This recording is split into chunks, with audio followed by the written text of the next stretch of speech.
Hey, what's up guys? Ro, thank you for tuning into my YouTube channel. Just a couple of quick notes before I get you to the interview that I did with Saunders. First of all, this is an old interview. In truth, it was taken at the Torium Pro, as you will see in just a few moments, but it was too good not to share with you guys. So this is an interview from November. That means that this happened really before or just as the fires in Australia were breaking out. It's why we don't really make mention of it. As you will also see, this was during the time when I'm still struggling a little bit with audio and with trying to get the lighting correct and all this kind of stuff. I'm gonna fix it. And on that note, I got lots of cool, exciting stuff coming up that I cannot wait to share with you guys on this channel. We'll be starting a podcast. We'll be doing more competition coverage and of course, more long form interviews as the one that you're about to see right now. So let's get down to it. Saunders, formerly Cara Webb, one of the most successful athletes in CrossFit Games history, is now also a mother. Not only that, but in her postpartum, she managed to qualify for the CrossFit Games yet again. So not only is she a fantastic athlete, now a mother, she is also a tremendous coach, and we dug into all of those things and how they interact. A lot of how new mothers can actually stay fit, what it means to her to come back to the CrossFit Games, and how the Open went for her, amongst other things. The Torium Pro, I have to say, one of my favorite events that I've been to in a long, long time. If you guys have the opportunity to check it out next year, please go do that. But in the meantime, right now, I will leave you with my interview with Saunders.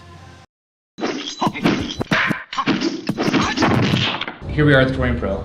It's a little bit hectic. I'm sweating, right? We're putting stuff in between. So, Cara, thank you for sitting down with me. No problem. Good to see you. I know. It feels like old school days. I see you. I was like, oh, it's so nice. You get to like see old faces. Like, totally. I sat out like 1 year, and it was funny when the game started. I was like, man, I miss America and like all the people. Like I never thought I would say that, but I'm like, it just feels weird. I feel a little empty. Yeah. Now I get to see everyone again.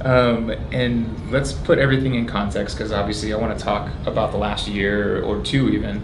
But here we are, and you competed last night. It's an interesting time of life for you, transitionally and whatnot. Like, what was it like competing here on such a big stage, kind of as your comeback?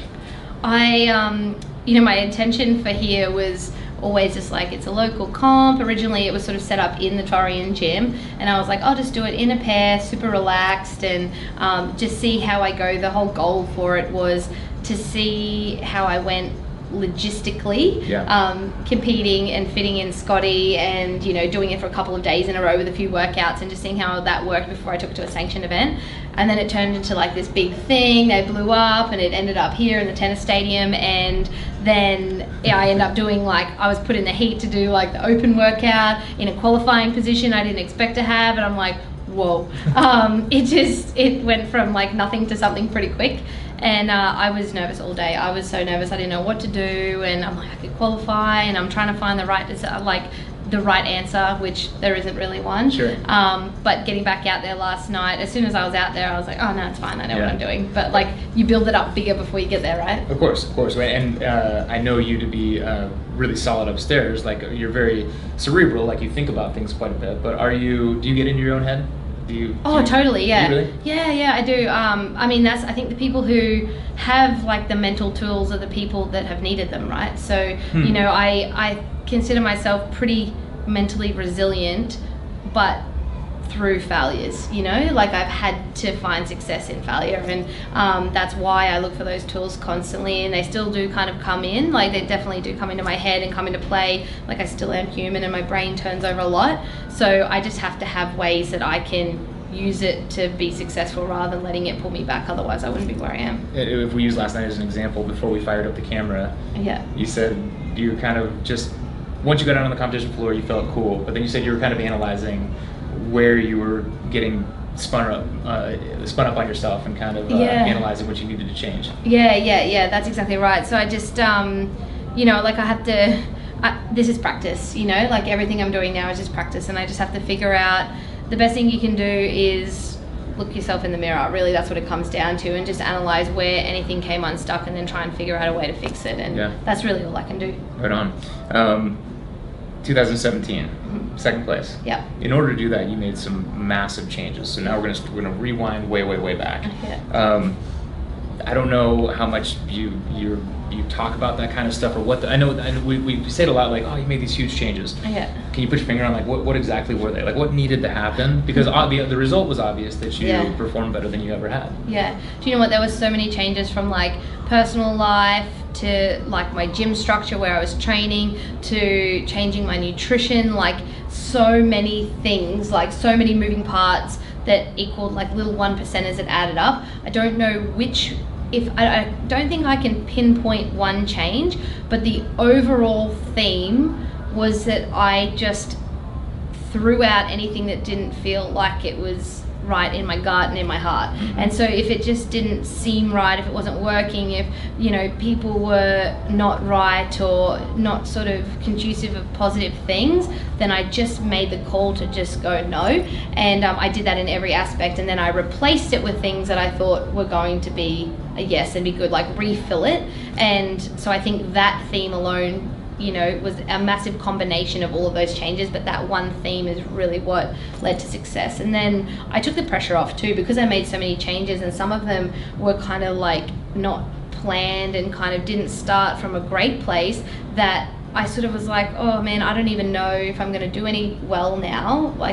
And so I just took the pressure off, and I just went, there's nothing I can do now. For the first time I realized there's nothing I could do but my best, and all I wanted to do was not waste a whole season of training. Yeah. And then I took the pressure off, and I just looked at one event at a time, and I literally just thought that something was going to go wrong. Everything had been such a mess, and I'd been so stressed, and I thought, I haven't trained properly, and just simply doing that, taking the pressure off, which is like a really easy answer but a very hard thing to do, can land you somewhere good. Sure, because your competitive career was already prolific. Yeah. But I've heard you say this before, you were really charging hard for a really long time, so that might have been part of the kind of the magic bullet that helped you get to that next level. Yeah, I think so. I'm just the kind of person, if I'm going to do something, even if I don't necessarily get to the top or that I'm not the best, I'm still always trying. Even if I'm in dead last, I'm still looking at the top. And so to mentally and physically be turning up every day for that for so many years in a row is tiring. You need a break. yeah, absolutely.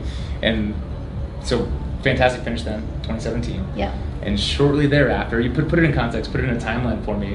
When were you then like, oh, I'm pregnant? Yeah. So I 2017 did really well. I'd changed my coach in that time. Then going into 2018, I was the best physically that I've ever been, really strong and just physically resilient too, injury free, just super fit in a really smart way. And I got out onto the competition floor in 2018, and I got to the games in my best physical shape ever, and I had no spark. I just walked out there, and I remember I sort of explained it to people, the crowd cheered for me and I felt nothing. And when I needed to, I would work hard in a workout, and then there's this extra piece, this extra spark that takes a level, takes an athlete from good to great. And I didn't have my spark to really fire me for the fight.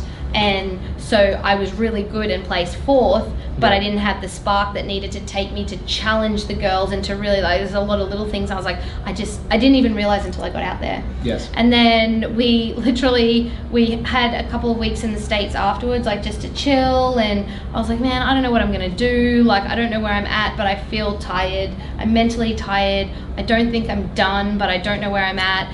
And Maddie and I were look, let's just play it by ear, take some time, we'll just relax, we'll holiday, we don't put any pressure on making a decision right now, take your time. And I came home from the US pregnant. And so it literally would have been a week after the games, just being totally us, just relax in San Diego, having some drinks and food and just being us. And so I was that's the universe telling me that's a sign that goes that's just where you're meant to be right now. And I took my gap year and did that, and which I'm really happy with too, because I just turned 30, and not that it really means anything to me, but I obviously was kind of there in my inside was shifting me in that direction, like that's where I needed to be. Yes. And now I've got that, and now I'm like, cool, I had my break, I've got my baby girl, and now I'm doing what I love again, and I'm kind of like back on the path. I'm a bit more refreshed. Sure. And I obviously messed up my timeline there, and probably for 2 opens. And, I know, the 2 opens, I know. Like, we constantly are saying last year now? Was actually like this year. I know, I'm like, I did the open in this year. Yeah. You know, like the last one, but pregnant, which is weird. So crazy. And I want to dig in on one thing that you said was that it was a perfect time to take your gap year. And I've heard you kind of explain that before, but I'd love to hear you break that down again, because I think it's a really astute observation. Yeah, well, like, it's funny, I thought to myself, at the start, I was like, oh man, is this going to be okay? Like, I'm committed to sponsors and I've been committed to the goal. Anyone would go like, you're crazy, you're in your peak time. But the thing is, like, if you don't have that spark, like if you're not there, like if you're not there mentally, you're just going to like wear down further and further. So if really I ever have a shot, or I want to keep loving it and doing what I love for a little bit longer, I needed to take that time. And you often see athletes either not qualify or they get an injury. Something will happen that will kind of give them a break. But I've just kept turning up, and like, you know, my history is like, I've overheated, I've nearly won and had to pull out before the final, like, just, it's been like, it's been just, an uphill battle. Like an uphill battle. I'm like, you can never ever say that I didn't work. Like, I've just been like, I'm like, oh, it's okay, it's just one setback, and I turn up again, and then something else, and but like, I'd never had that break, and I just kept charging on, because that's what I do. Yes. And I probably could keep doing that, but I don't think I would enjoy it, and then I would end up resenting something in my life, and I'm just not willing to do that. So what does that mean? So you're doing so well now. Yeah. Amazingly, right? Like, the 5-month-old baby. Yeah. And you're 17th going into 20.5. Is that right? Yeah. So within shouting distance, and very reasonable to think that you could qualify through the open without even going to a sanctional event. Having said what you just said, and knowing that information, how do you reconcile the two? Like, where do you want to go? Yeah, I really thought, I mean, I have said all along, I haven't had a baby before, I don't know how this plays out. I don't know how it feels for my body, I don't know what training with a baby is like, so this is all brand new. So I had really no expectations other than feeling. I'm like, okay, I need to look after her, I need to feed her, I need to do these things, and then I'm just kind of gonna go by feel of what feels right to train when. And so I just started doing that as I go. I can do this now, I can do that now, and just keep building. And I've just been doing that the whole entire time. I did not expect to be where I am in the open now, but I also didn't write it off. I just didn't know. So I just went all in with whatever that was as the first week, and then, you know, second week, and then I was like, oh man, I'm kind of doing a little, I'm doing a little bit better than I thought. And you know, not where I normally would be, but still better than I expected at this time. And now I'm kind of like, well, I see the potential that I hadn't considered before of like what my year could look like if I qualified through the open. I will still do sanctioned events. I mapped out a plan of like how I was going to do it to build me up to prep to be good by August and to hopefully have a ticket. But now I'm kind of like, well, if I could qualify now, what that means is that I could go to sanctioned events that I've staged out at certain time points. I can practice my nutrition, I can practice my logistics with Scotty and the travel, I can, you know, practice competing again and like having to hurt and to, you know, watch the girls around me and all the things that get a little rusty when you've had a year out. Sure. And have the stress off, and then just train and build and be good and not have to sort of have that thought in my mind that, oh, I'd really like a ticket, you know, and have that sense of desperation. Yes. I don't want that sense of desperation. I just think that means we can all just like chill together. So yeah, now I'm kind of like, look, I've got a chance. Yes. I need to go all in on this last workout, and I need to see if I don't, like, it's no big deal, I'll go back to the other plan. But right now I'm not kind of going to go down without a fight, because it would make life a lot easier. Well, what I love about everything that you just said is that nowhere in there did you say that there was even an option you were considering just exiting the sport, from what I'm hearing. Is that fair? Like, it seems like your work is not done. No. Like, you know, it's funny, when I was like sort of mentally cooked, I was like, I don't know where I'm going to go with this. And then I was just like, I'm not even going to think about it until it presents itself to me.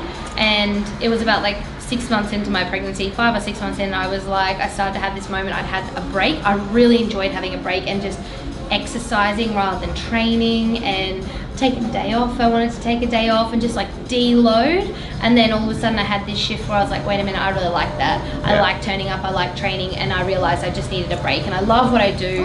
And so now I just keep showing up and doing what I love, and then I can't help but be competitive. It's just who I am. Great. And so I'm in this like weird place where I'm trying to half accept that I've just had a baby, but I'm also, I forget it. Yeah. I forget it. I'm like, oh, I'm just back out here. Why aren't I doing that? Why aren't I beating that person? I'm like, okay, calm down. Remember what happened. I'm like, oh, that's right. You have to remind yourself. It's hard to do, though. It is hard. Yeah, it is hard. Like, and that's probably a message for mothers who are not even competitive athletes, right? Yeah, or yeah. Much less competitive CrossFitters. Like it's hard to slow yourself down. You have to really stop and put it in stop context. and remember. And like I've said to Maddie a couple of times, like doing what I do and like doing better than I thought on the competition floor is like definitely not something to say like, if you've just had a baby, you have to be back kicking goals in 5 months. Like I think the message of what I'm doing is I'm doing what I love in an appropriate time, and then that works. Yes. Like do what you love and what feels right. I don't make excuses. I have reasons sometimes,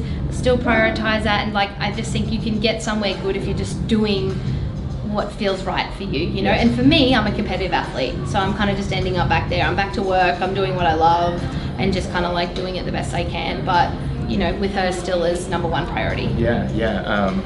Such good news. Like, as a fan and as a friend and someone who loves to watch you compete, like I love to hear that your aspirations are still to be back on the competition floor. So only because we don't have all the time in the world and there's other things I want to talk about, I want to change slightly to say it's easy for people to forget that in all this time that you've been amassing this amazing career, you're also a fantastic trainer and you're an affiliate owner, and you have a lot of information for people who are training through pregnancy and things like that.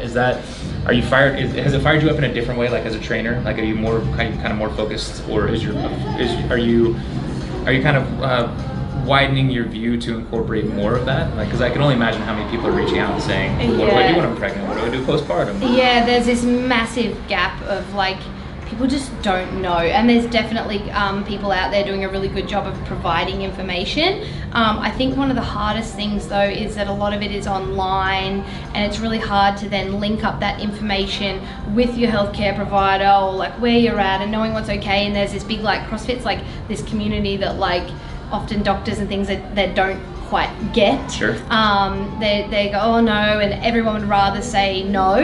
They'd rather say like, no, that's not safe. And then there's the other side of things where people go a little too far and go like, I want to prove that I can do everything. And I'm sort of somewhere in the middle, and I can really see that now, having gone through it, is that you've got to try and find that middle ground of like, yes, you're capable of more than what people think sometimes, but it's also okay to be pregnant. Yeah. It's okay to be postpartum and to actually be where you need to be, and find where that is for you. And like in my affiliate now, I'm not coaching at the moment, and I really love coaching.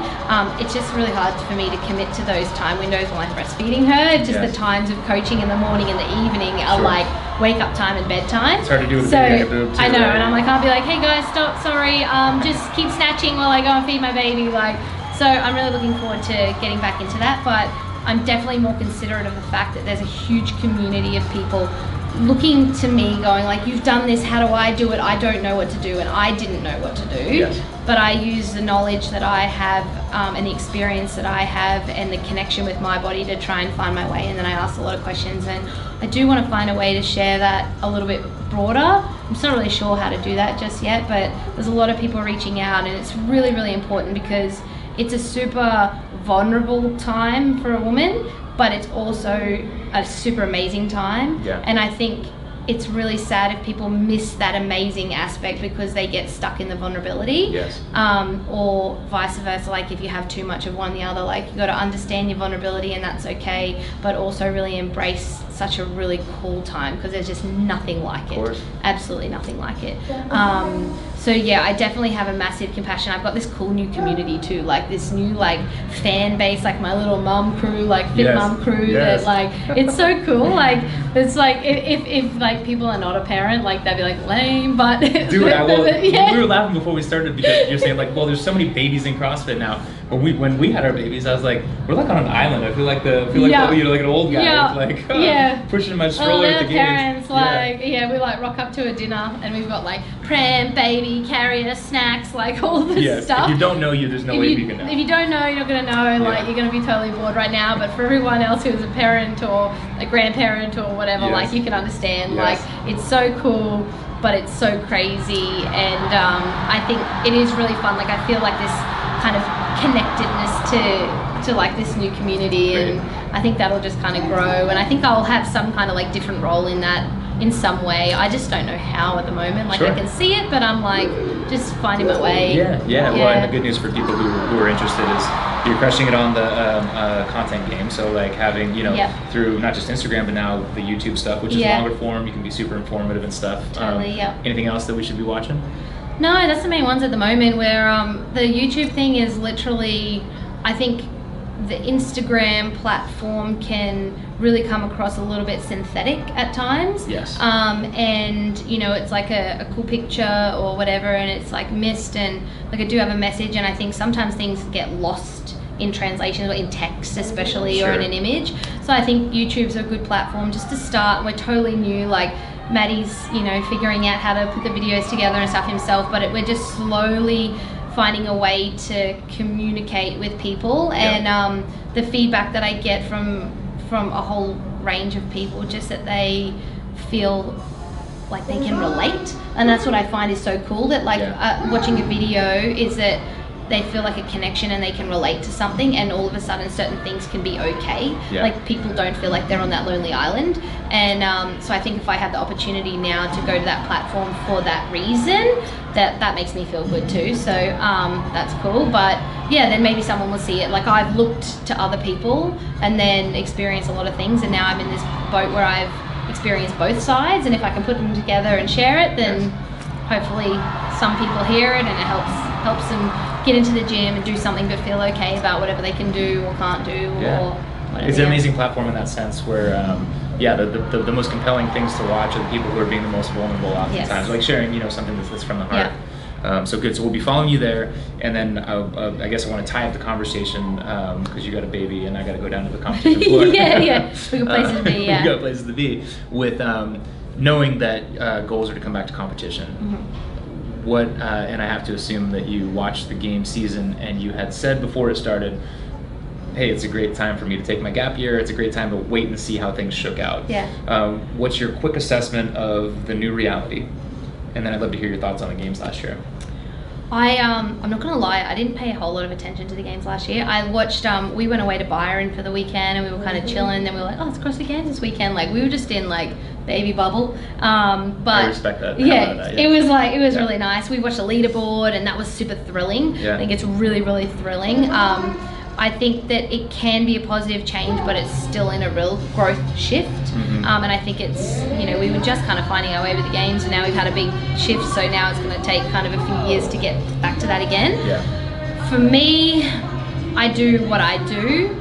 I know that there's an element that I cannot control in how that looks, but I still choose to show up. So I can like or not like certain things, but I like what I do, so I keep showing up. So long as I make that choice, like, I'm going to accept how it goes and try and do the best. Like, you know, you can look at the cuts and the way they were last year. My personal opinion is I think that they needed to test a little bit more evenly before there was a cut. That's my personal opinion. Like, wait a whole day, have each day be tested, short, long, gymnastics, heavy, whatever, you know, at least hit a certain, like, make sure we've hit everything, then cut, and then maybe advance those everythings, then cut, advance them finally, or whatever, if you're going to do cuts. I personally don't like cuts because I'm the kind of athlete that I am fairly well rounded, and I kind of pull my points over the week and I start down here and I end up here. So I think the full test is the best test,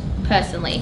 But I'll still show up and try and not get cut. I'll try and use it as an opportunity to be better at everything, so that if they give me a whole day of running, then I'm just there holding my own as best I can. It gives me an opportunity to be better, so that's all I can do. And just enjoy my training in the process.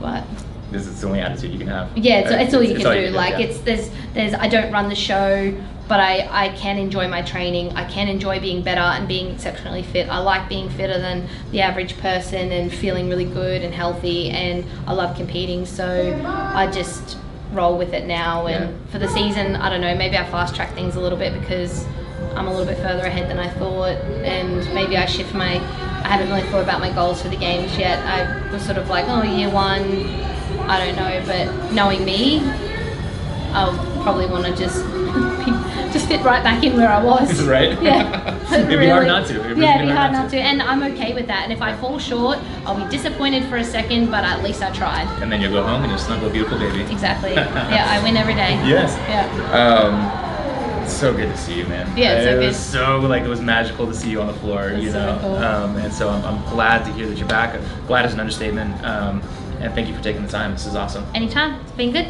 Thank you.